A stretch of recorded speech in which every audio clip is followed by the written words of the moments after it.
जय श्री कृष्ण दोस्तों। आज मैं फिर से हाजिर हूँ आपकी सेवा में एक और छोटी नैनो कैप कंपनी लेकर दोस्तों ये कंपनी भी बहुत छोटी है और कंपनी का सेक्टर अच्छा है दोस्तों।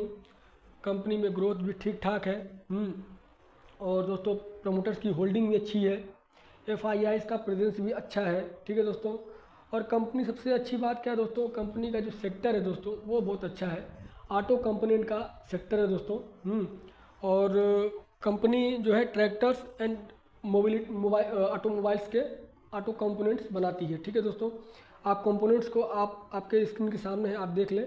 ऑटो कंपोनेंट देखें, व्हील हब्स, और उसके बाद देखें front engine axle support, flywheel housing.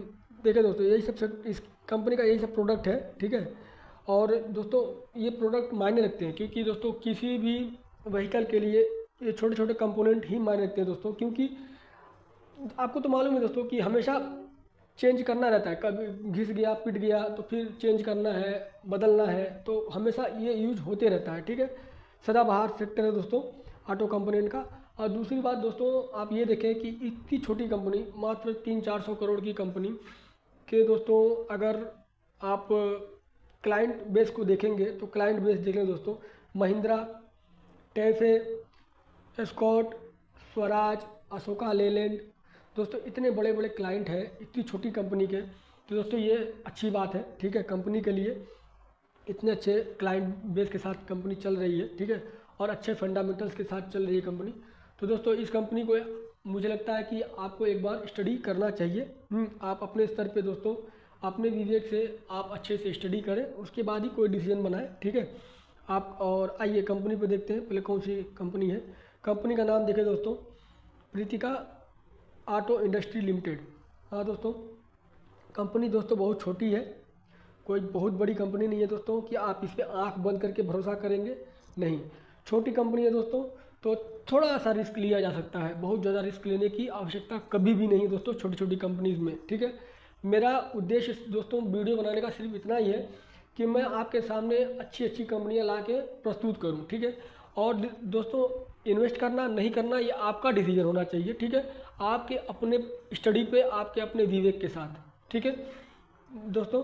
और कंपनी का आप मार्केट कैप देखें, लगभग 394 करोड़, यानी कि लगभग 400 करोड़ के करीब। करंट प्राइस चल रहा है 24 का। हाई लो देखें 22 का और 54 का। स्टॉक का पी देखें दोस्तों 25 का। ठीक है। और इंडस्ट्री पी दोस्तों 31 का, यानी कि कंपनी ठीक वैल्यूएशन पे है, बहुत ज़्यादा सस्ती नहीं है, बहुत ज़्यादा महंगी नहीं है। ठीक है दोस्तों, एकदम परफेक्ट वैल्यूएशन पे मुझे कंपनी लग रही है।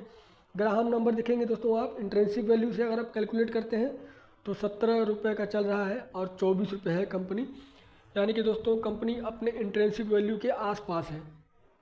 ठीक है।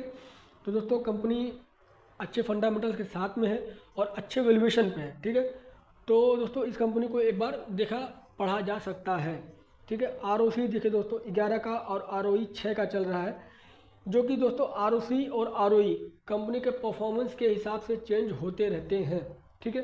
ये तो आपको बेहतर मालूम होगा क्योंकि आप तो जनता है और जनार्दन है। ठीक है दोस्तों। और कंपनी का EPS देखें दोस्तों 97 पैसे का चल रहा है। डिविडेंड कंपनी कुछ देती नहीं है। फेस वैल्यू दो का है।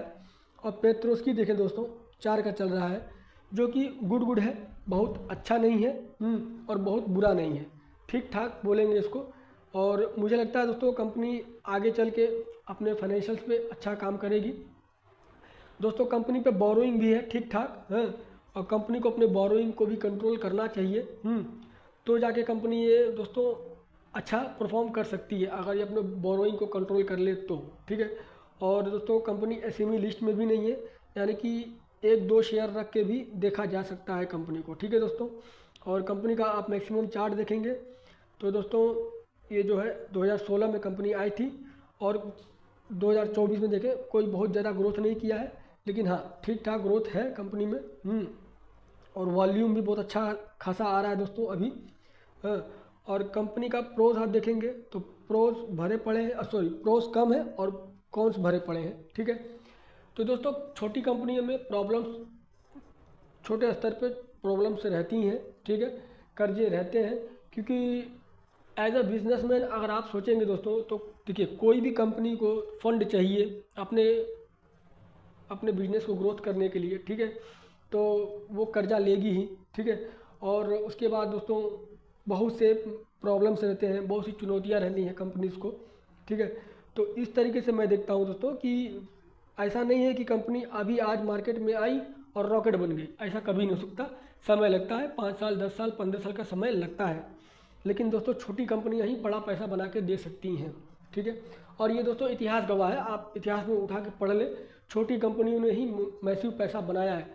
जितने भी बड़े बड़े इन्वेस्टर्स दोस्तों हैं ना, वो सब छोटी कंपनी से ही बड़ा पैसा बना के बड़े इन्वेस्टर्स बने हैं, ठीक है। लेकिन इसका मतलब ये भी नहीं है कि सारा पैसा छोटी कंपनी में डाल दिया जाए, ऐसा नहीं है। मेरा मानना दोस्तों ये है कि अच्छी अच्छी कंपनीज़ के लिए एक अच्छा पोर्टफोलियो होना चाहिए, बड़ा पोर्टफोलियो होना चाहिए। और एक पोर्टफोलियो ऐसा होना चाहिए दोस्तों जिसमें छोटी छोटी नैनो कैप कंपनियां सजाई जा सकें, ठीक है। और आप इस कंपनी का आप ग्रोथ देख लें दोस्तों, 2017 में 157 करोड़ का रेवेन्यू था, आज बढ़ते बढ़ते दोस्तों 400 करोड़ और 328 करोड़ के करीब पहुंच चुका है। जो कि इसमें दोस्तों अभी एक क्वार्टर का और रिजल्ट जुड़ना बाकी है, ठीक है। और दोस्तों ओपीएम पे कंपनी ने अच्छा खासा काम किया है, जहां पहले 11% 12-14% रहा करता था, आज उसने 16% का मेंटेन कर लिया है, ठीक है। और कंपनी का अदर इनकम ज़्यादा नहीं है, 8-9 करोड़ के करीब करीब है, जो कि ठीक है। अदर इनकम हमें नहीं चाहिए, हमें तो कोर इनकम चाहिए, कंपनी का बिजनेस से कोर इनकम चाहिए हमको, ठीक है। और दोस्तों आप कंपनी का नेट प्रॉफिट देखेंगे, जहां पहले 4 करोड़ 11 करोड़ रहा करता था, आज वो सीधा 22 करोड़ तक पहुंच चुका है, ठीक है। यानी कि सर यानी कि समय के साथ धीरे धीरे ग्रोथ होता है, या आप इसमें देख सकते हैं इस कंपनी के साथ भी, ठीक है। कंपनी का सिर्फ एक ही काम है, अपने बिजनेस को सही तरीके से रन करें, पब्लिक में अपना गुडविल बनाए, अपने प्रोडक्ट का क्वालिटी अच्छा करें, ठीक है। इनोवेशन कंपनीज में होते रहना चाहिए, किसी भी बिजनेस में दोस्तों इनोवेशन बहुत ज़रूरी है, इनोवेशन होते रहना चाहिए। तो दोस्तों धीरे धीरे करके कंपनी आगे बढ़ती हैं, ठीक है। कंपनी का बोरोइंग जो दोस्तों है ना बहुत कंसर्निंग है, चिंताजनक है, 146 करोड़ और रिजर्व 194 करोड़। कंपनी को अपने बोरोइंग पे थोड़ा कंट्रोल लगाना चाहिए। और बोरोइंग जो है लॉन्ग टर्म का कितना है ज़रा एक बार देख लेते हैं। लॉन्ग टर्म का दोस्तों 67 करोड़ है, ठीक है। और शॉर्ट टर्म का 80 करोड़ है, यानी कि इस 80 करोड़ से निजात कंपनी 1-2 साल 3 साल में पा लेगी। और अगर देखा जाए तो लॉन्ग टर्म का 67 करोड़ का ही है। तो कंपनी को उम्मीद है दोस्तों कि कंपनी अच्छा सेल्स करेगी, अच्छा प्रॉफिट करेगी, तो अपने बोरोइंग पे कंट्रोल बनाएगी कंपनी, ठीक है, कंट्रोल करेगी, ऐसा उम्मीद है। और दोस्तों कंपनी के प्रमोटर्स की ज़रा हालचाल देख लें, प्रमोटर्स के हालचाल। तो जहां पहले 48% थे, 47% थे, आज 59% पे प्रमोटर्स आ चुके हैं। और सबसे बड़ी बात क्या दोस्तों, पहले एफआईआई छोटी मात्रा में रहा करते थे, आज 7% पे आ चुके हैं। हाँ, इसके पहले भी थे 11% के करीब करीब रहते थे एफआईआई, लेकिन अभी 7% के करीब है। यानी कि एफआईआई ने कंपनी को छोड़ा नहीं है। हाँ, ऐसा नहीं है कि एकदम से निकल गए, खाली करके बोरिया बिस्तर बांध लिए, दाना पानी लेके निकल गए, ऐसा नहीं है। एफआईआई शुरू से इस कंपनी में नज़र बना के रखे हुए हैं। हाँ, 2019 से ही आप देखें एफआईआई ने अच्छा खासा नज़र बनाया हुआ है और अभी तक उन्होंने मेंटेन रखा है, ठीक है दोस्तों। बाकी का 32% 33% के करीब पब्लिक के पास है। तो दोस्तों कंपनी छोटी है, अच्छी है और अच्छे सेक्टर से आती है, ग्रोथ भी है। हाँ, सबसे बड़ी बात क्या दोस्तों, सही वैल्यूएशन पे मिल रही है कंपनी, तो इसे देखा जा सकता है। आप दोस्तों अपने विवेक और अपने स्टडी के बलबूते कोई डिसीजन बनाए, किसी के कहने पे कभी भी कोई डिसीजन ना बनाए दोस्तों, ठीक है। और फिर मिलेंगे दोस्तों, तब तक के लिए मुझे आप आज्ञा दें। और हाँ, लाइक करें, शेयर करें, सब्सक्राइब करें। अच्छे अगर कंपनीज के बारे में और जानना है दोस्तों, आपको ऐसी जानकारी और चाहिए आपको, और मेरा योगदान आपको अच्छा लगता है तो दोस्तों लाइक करें, शेयर करें और सब्सक्राइब पहले करें, बेल आइकन भी ज़रूर दबाएं, ठीक है। तब तक के लिए दोस्तों मुझे आज्ञा दें, फिर मिलेंगे। जय श्री राम।